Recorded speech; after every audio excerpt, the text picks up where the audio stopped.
Okay, my friends, today we're going to talk about Ken Lain, who was the bench monster that ended up edging out Ted Arcidi. Ted had the 705, and Ken ended up with 708. He did compete in, and that was at super heavy and in single ply, just like Ted had done previously. Um, he did end up doing like 722 later, but in a different federation. He went after he hit the 708 though. He went down to 242 and did 655 at that weight, which I believe was another record at the time. Um, but he apparently didn't love that weight and went up from there and then kind of faded out after that. So we'll start out with a workout of the month from Powerlifting USA, and here it's talking about Ken blasted his all-time super heavyweight record after one after another to well over 700, and then shocked the world by going down to 242 and then 655.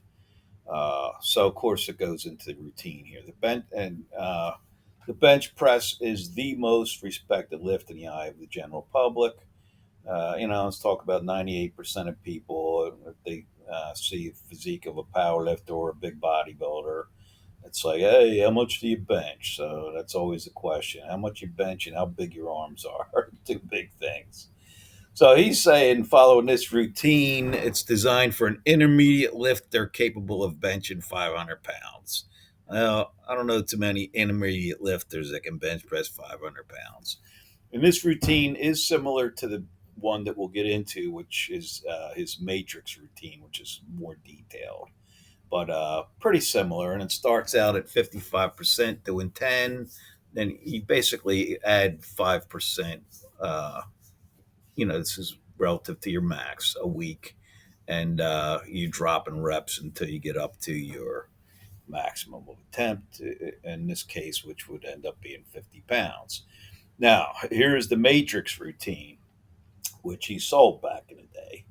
And add 50 to 75 pounds to your bench guaranteed.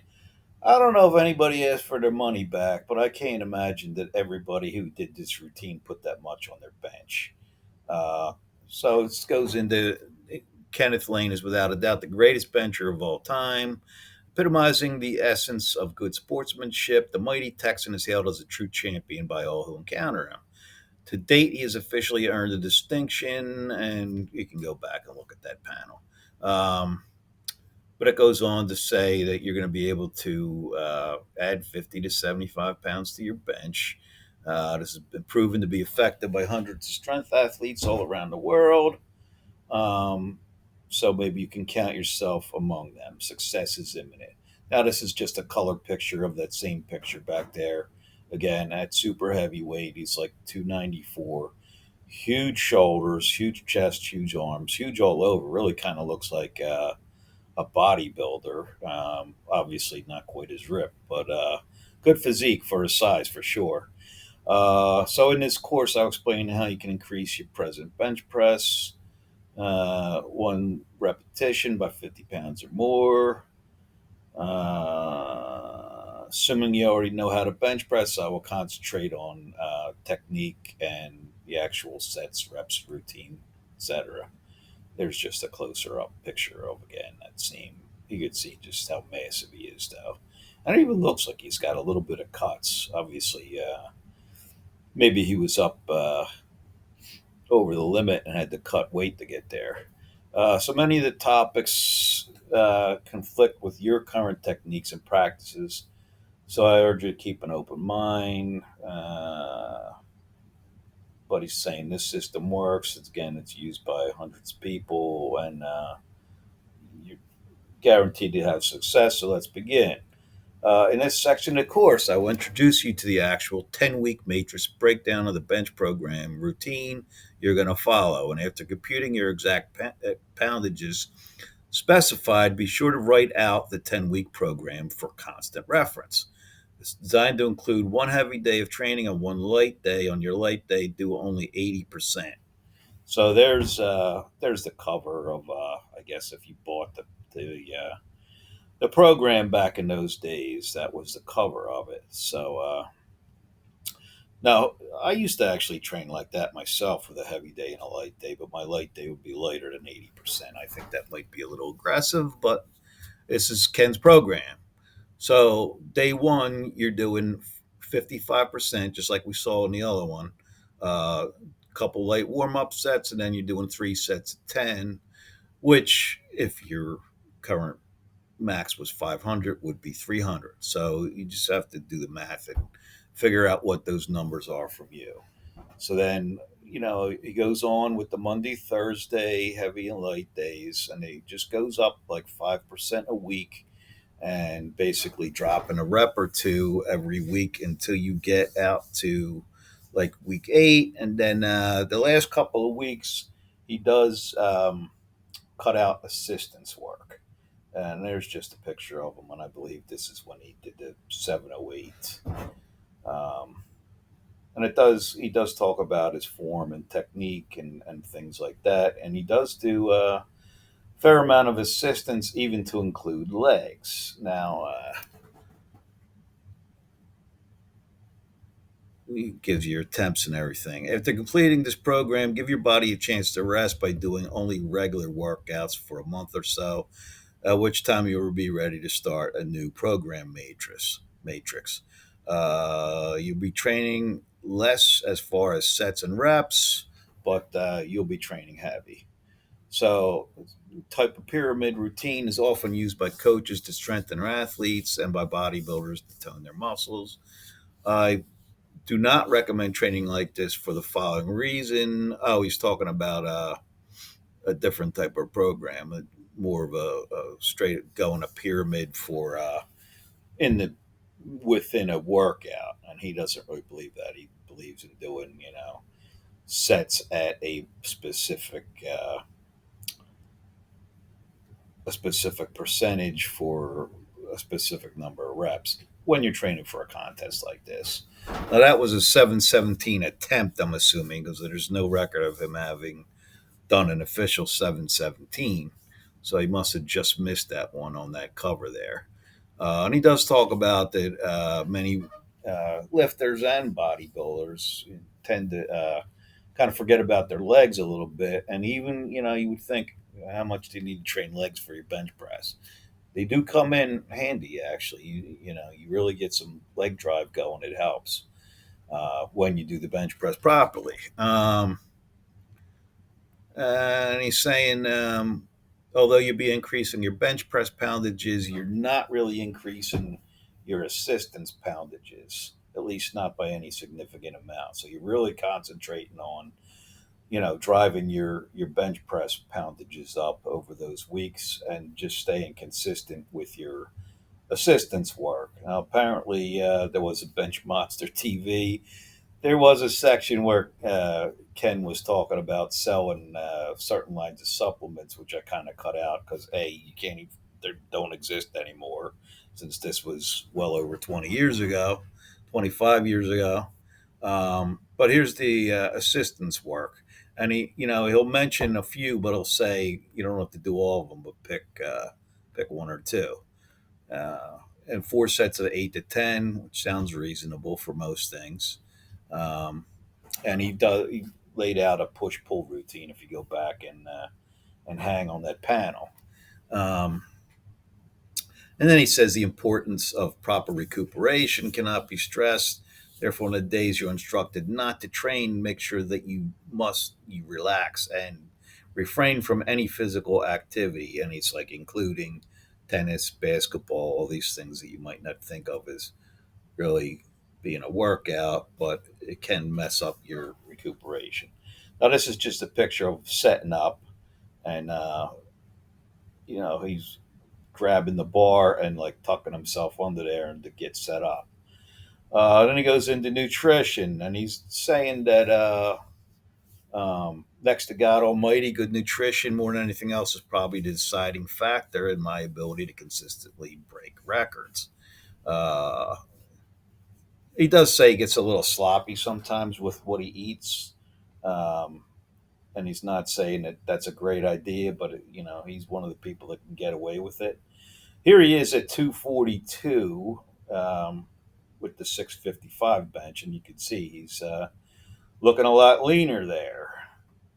Um, but again, he didn't seem to really love the 242s because he didn't stay there very long. Uh, so he's talking about nutrition being the straw that holds the mud of your body together, which is a weird analogy, but that's what he's talking about.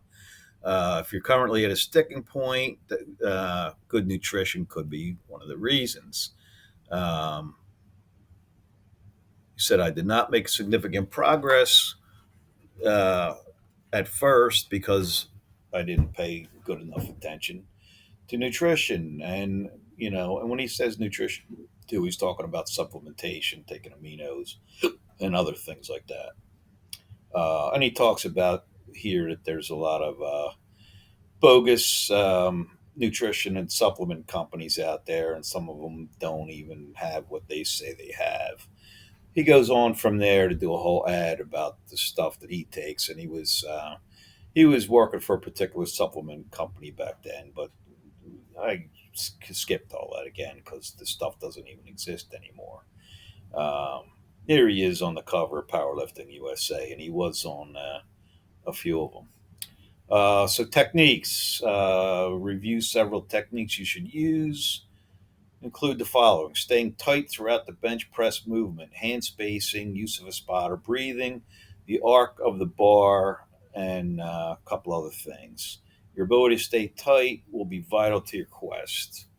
And talks about your arch. You should be able to see some light between your lower back and the bench, and it helps you to stay tight too when you do that. And you got it helps you get proper leg drive without lifting your butt off the bench, which is a big no-no in any federation. So this is kind of an overhead illustration, and you see the little thing with the elbows there. You're trying to keep your elbows in as tight to the sides as possible. Even though he suggests using as wide a grip as you can get away with, just because it shortens the distance from your chest to the bar. Uh, Here he just goes into more detail about avoiding flaring your arms out and stuff like that, and having your lat muscles being a big factor, and especially getting the initial drive. Um, Stay tight throughout the movement so that when the command is given to press, all you're thinking of is the total explosion, which will generate enough momentum to carry you through most any sticking point. So you got to learn how to pause, and he does suggest doing pauses. Uh, not just when you're right at that last phase, getting ready for the meet, but throughout the program, which is a little different. And here he's showing that arch where you can see it's not insane, but it's a decent arch. Um, Set on the bench with a natural arch and you spotter hinge the bar will be important. And he talks about breathing here. After the spotter helps you out of the racks with the bar, take a half a breath of fresh air.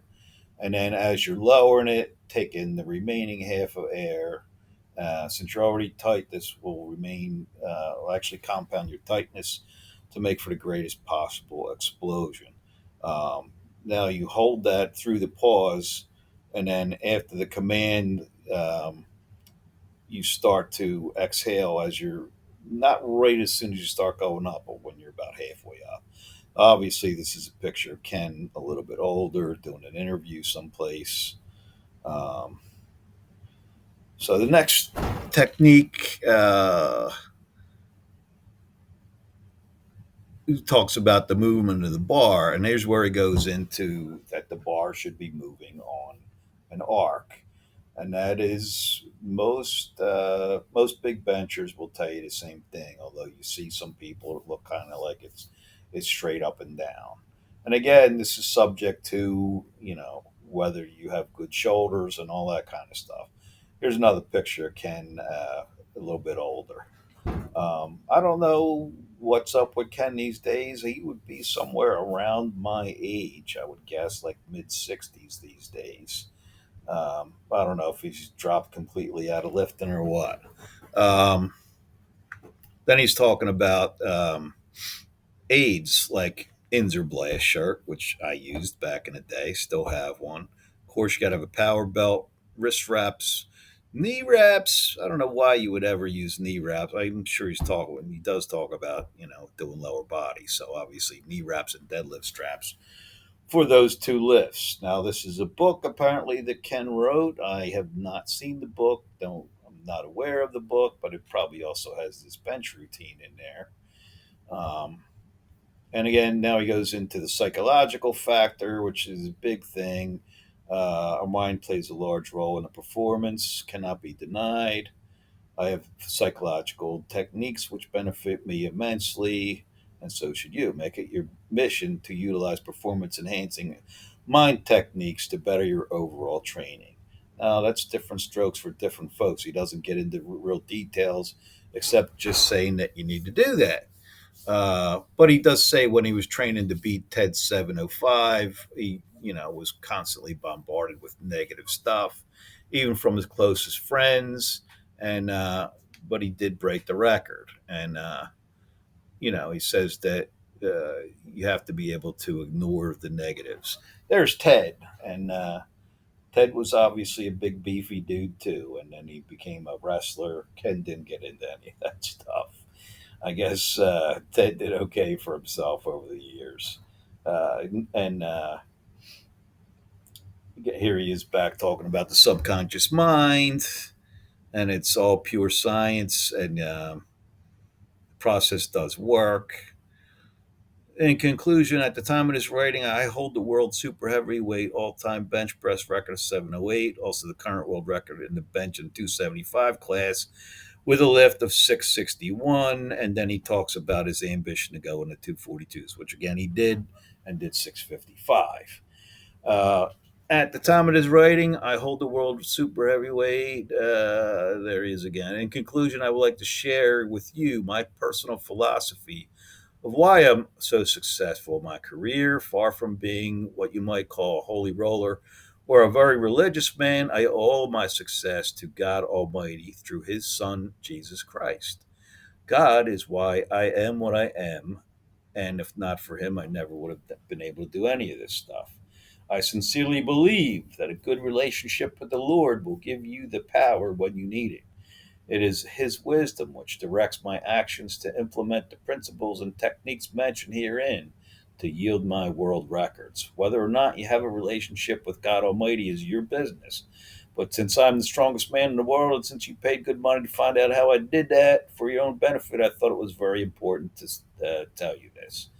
So that's about it for Ken. And I mentioned again about that he did go down to 242 and hit that 655, and went back up in weight after that, and his powerlifting career kind of faded away not long after that. So thanks for watching. If you liked the video, please hit those likes. If you haven't subscribed yet, please do. Thanks again, and I am out.